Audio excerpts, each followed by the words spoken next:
அஸ்ஸலாமு அலைக்கும். வாங்க பிஸ்மில்லா என்ன சாப்பாடுன்னு பார்ப்போம். இன்றைக்கி இங்கே பாருங்கள், கீரை கூட்டு வச்சுருக்கிறேன். அப்புறம் இங்கே வாழைக்காய் பொரிச்சிருக்கிறேன். இங்கே கத்திரிக்காயும் பொரிச்சிருக்கிறேன். அப்புறம் இது புடலங்காய் கூட்டு. அப்புறம் இது கத்திரிக்காயும் பெலாக்கொட்டையும் போட்டு ஒரு சப்ஜி பண்ணியிருக்கிறேன்.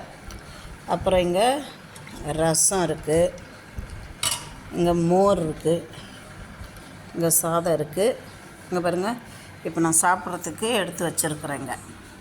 பாருங்கள், இது வாழைக்காய் கூட்டு இருக்குது, இது கத்திரிக்காய் பொரிச்சது, பெலாக்கொட்டையும் கத்திரிக்காயும் வறுத்தது, கீரை சிவப்பு தண்டிக்கீரை கூட்டு, இது புடலங்காய் கூட்டு, ரசம் குடலை. வாங்க பிஸ்மில்லா.